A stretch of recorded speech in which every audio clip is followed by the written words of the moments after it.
Welcome to How Women Inspire. Today, we're joined by Julianne Averill. She is a extraordinary CFO in the tech and bio space. She's also an investor and a board advisor. She's got such an extraordinary background and leadership experience. She has been at the heart of some of the most exciting companies in health and tech. She's turned groundbreaking science into real world impact. She's the one who knows how to get it to market, raising billions along the way through IPOs, M&A, and growth capital. Julianne's worked closely with founders who are bold and fast moving, purpose driven nonprofits. And she's not just about building companies, she's also passionate about opening up investing to be more inclusive and accessible to the next generation. This one's packed with insight, experience, and a whole lot of heart. Julianne, I am so excited to have this time with you today. I really appreciate that kind intro. I'm looking forward to partnering with you today and discussing all things about investment and having a great conversation. All right, let's start with something fun. If you're having a dinner party with three trailblazing women from history, who's on your guest list and what burning question would you ask them? Oh, wow. That's a great question. Well, I think anyone from history, number one, it has to be Oprah Winfrey because I love her background. I love what she's done as a speaker, as a thought leader, as an advocate. And then number two, the other individual I'd include would be Condoleezza Rice, because I love what she did for the government and just in general as an advocate for individuals and strategy in the world. And then the third one, this would be an individual that I've always just wanted to talk to. It's actually Warren Buffett, because I really want to see what his background is with economy. Yeah. And I bring the three of them together, and I really want to understand from them just generally, how do we change the world? How do we make it a better place? And how do we help fix some of the things that are going on? And how do we make it better for everyone? I would think between those three, they've got a really great, diverse perspective that could have maybe come to some solutions we desperately need today. Why don't we start off by you just sharing? I mean, your background's extraordinary. Can you talk a little bit about your journey into the world of investing? Sure. That's a great question. I started in the world of investing somewhat early on in my career and also somewhat later in my career because so I started off not actually in finance, interestingly enough. I was a music major in high school. Then I was in public accounting for a long time. In public accounting, especially with the type of firms I was at, you can't actually invest in a whole lot because when you're investing, you're Limitation. yeah, you're conflicted. So when I left public accounting, I actually received a PTO payout. It was basically equivalent to like 2 weeks of my salary. What do I do with this? I decided at that point in time, I want to get involved in the stock market. So had researched a little bit about companies and figured out, okay, very conservative. I'm like, I don't want to lose my core investment based on the different principles of investing.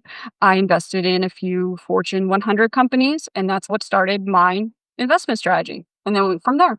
Awesome. I think that's such a beautiful, instructive thing. 2 weeks of salary isn't, that's totally accessible to most people that are listening to this. And between getting taxes back or other things, we often have little windfalls that we can do something with instead of vacationing or buying a piece of furniture or whatever one might do with it usually. So that's a great example. Your career has been amazing. As it evolved, how did you define success for yourself and as an investor in your journey? Thank you for that. And so, how I define success as I evolved, and in particular with investments, is as I moved up in the world and I thought about different ways to invest, I figured out, okay, where do I go from here and what do I want my like 6 month plan to be? What do I want my 3 year plan to be? And what do I want my 5 year plan to be? Yeah. And so, what I mean by that is like, so I took like, for example, that 2 weeks of salary in the stock market and continue to grow with that. But then, like, when I got to the middle of my career, I became a director at a public company and had earned a bit more in salary and had a bit more disposable income. I said, okay, now I can start to look at something beyond just moving into the stock market. But at that point, my husband and I looked at exploring, for example, real estate investment. So we bought our first home. And that was a bit of a stretch because, we were moving in the Bay Area and that was tough. Yeah. But we looked at that as I moved up in my career. I figured, okay, how do I allocate different parts of my income to different parts of investment? And then as I moved more into the executive realm from director to vice president and then towards senior executive, chief financial officer, and beyond, I figured out how do I actually move into different strategies that allowed my money to basically what I now call make money. So different income streams. That was what eventually led me to venture investments. How do I move into strategy around VC, figure that out, and find ways to diversify my overall portfolio? You're so accessible and you're a CFO and a CPA, right? So when someone has had access to a good salary, a good income, but is feeling a little hesitant or Mhm, risk management, what would you say to them is a good first step? I mean, you started by stock market, right? mhm. And moved your way to more mature private investing, right? What would you say to women? What's a good first step for them? A good first step is start with what you know. And so, like, for example, you can start in the stock market, but if you don't know the stock market, you can pick up books on financial planning. Like, when I was a kid, I read something like The Millionaire Next Door, had concepts around, okay, here's how to do a budget. And here's how to allocate different buckets to your vacation, or here's how to allocate different budget buckets to savings and things like that. And so you can start there. Or, for example, like I'm in biotech and I tend to invest heavily now that I'm in venture. I focus on investing in more biotech investments. That could be something you do too before you go off into something more complex or interesting at that point. All right, fantastic. I think a lot of people are super busy. In your 20s, 30s, early 40s, especially, you're just like going up a ladder and maybe Yeah. raising a family. How do you integrate these wealth building strategies and investing into your busy lifestyle that's not going to add more stress to you, right? Yeah, because you can spend a lot of time just thinking about all this. What I have found has worked well for myself and for others is there's a lot of ability to automate now. Mhm. So, like, for example, you can work with your advisors to find, okay, how do I actually set up a portfolio if you have a certain amount of money to venture or to public investments or different investment strategies? So that's one way to do it, is to partner with somebody to figure out that allocation. Another way I've seen is around automation. Like if I had a bucket of, let's say, $5,000 a month, if I want $1,000 to go here, $1,000 to go there, like setting up different bank accounts or just even transferring money from So one. you're not making a conscious choice every time. You don't even see it. Is that what you're saying? Exactly. Yeah. So if I was Autopilot, baby. All right. exactly, yes. Mhm. You can go Yeah. buy your purse or whatever else you want. Right. So once a year, once every 6 months, you look at where am I putting it in my budget and then Mhm. just make sure it keeps happening. A lot of investors, especially in public markets, will talk about that. By doing it every 2 weeks, every month, you're going to get the low when the market's down and when the market's up, but overall, it generally balances out well. Exactly, yeah. I was trying out a new investment this past year. I wanted to learn the new markets around crypto, for example, and I didn't really know what I was doing. So that was something new for me. And I started off just getting onto one of those platforms and learning about it. And so at first I was figuring out how do I invest in individual investments and doing it on my own and doing Yeah. it individually. And after a while, it's like, okay, this is too much time. So then at that point, I figured out, okay, how do I automate that? And then I set up like certain allocations and just basically automated those transfers at that point. That's awesome. So, for those people who I'm not asking for permission anymore, I'm not asking for a seat at the table. My friends, this is the first generation of us. We have a huge opportunity. We have power and influence and wealth. And we can start building the tables where we get the prime seats. Today, we want to invite you to join us as investors in venture. I know no one's asked you to do it before. It might be something that seems scary or foreign, but I promise you it's not that different than investing in a mutual fund where your retirement funds are. I want you to lean in and just learn a little bit more. How about making a commitment that in the next 12 months, you can give yourself 12 months to figure it out and to take a step? I want to invite you to be part of the new table of power and influence and wealth. You're invited. I want to sit at the table with you because we're going to make big change. We're going to make the world we've been dreaming of.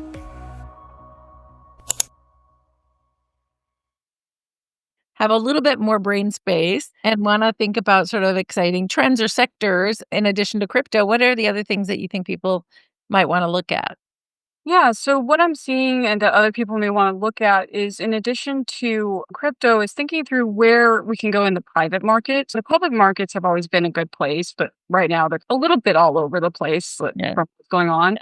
There's always the different venture investments you can look at. You have different venture funds, and then you can even look at different structured transactions. I've seen, for example, a private credit, something that's coming up. No matter where you choose to look at from an investment strategy, choose something that makes sense for you and your particular situation. So when you're thinking about your overall strategy, think through how can you get money to offer you a return on investment and actually bring eventual income for you as well. Yeah.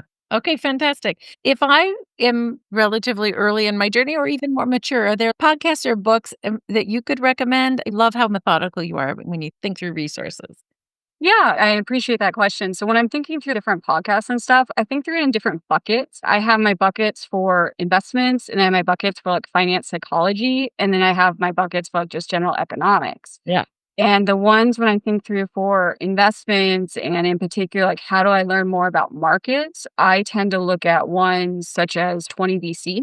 That's a great one to learn about, okay, how do you invest in businesses, what's out there in trends, what works well and what doesn't work so well. Right. And then the other one that I've looked at as well is the startup CEO. That's a great one to learn about not just business as a whole, but what is thought leadership, what has worked well to grow and scale companies, and then what has worked well from transactions and things like that as well. Yeah. Those are great recommendations. I love all of those. And I think just like most things, you don't have to boil the ocean all at once.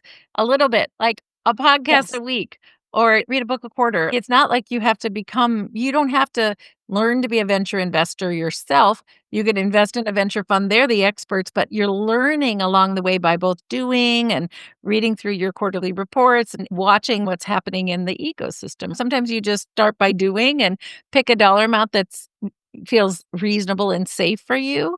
There's something called WCEO, which is an electronically traded fund with only the female CEOs of public companies in the United States. You can put $33 in that. You can do it in very small increments and it's a diversified, ETF. It's got, I think 120, 130 public companies with female CEOs. I think there's a lot of ways you can think about this and just get started, I think is always part of what I say to people.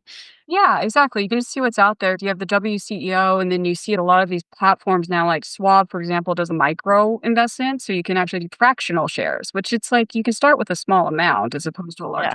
Yeah, and even in venture capital, a lot of people have this idea that it's huge amounts of money, right?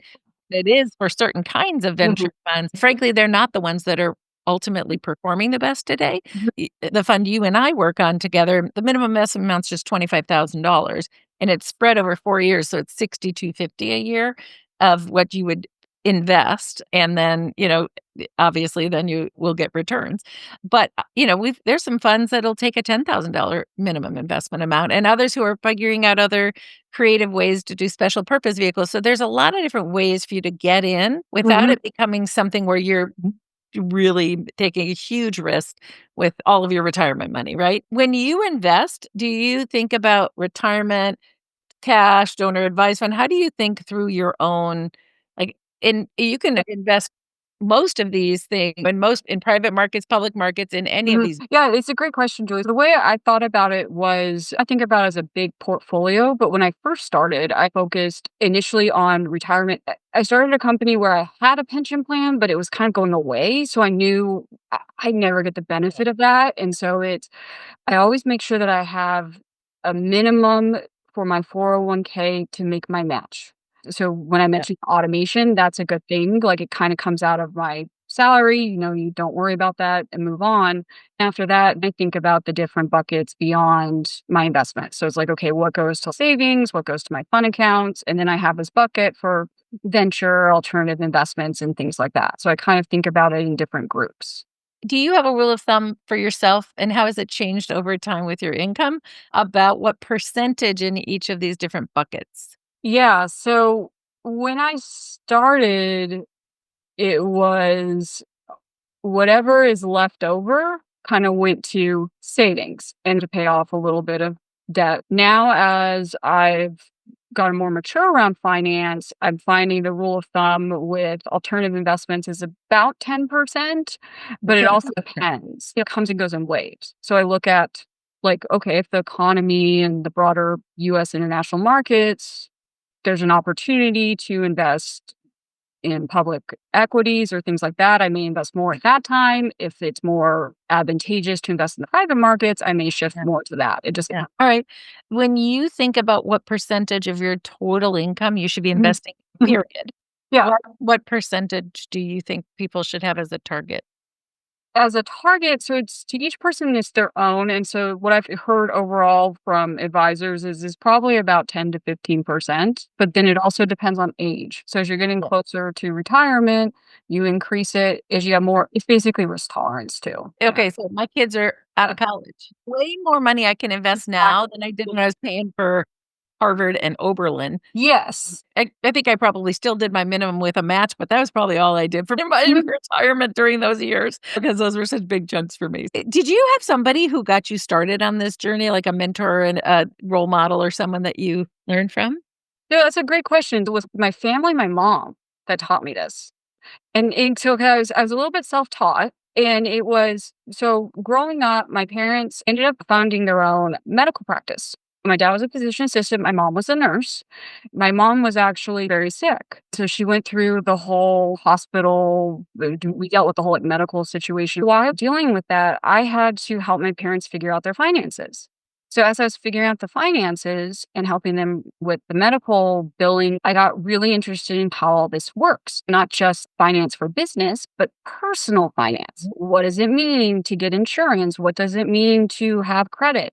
That's what led me to learn all of these different things, like everything from what is venture to basics around, okay, what is a budget? Like what does all this stuff mean? I credit my mom for having that knowledge and ability to say, "Oh, make sure that as 3 girls, how do we take care of ourselves financially and professionally?" Yeah.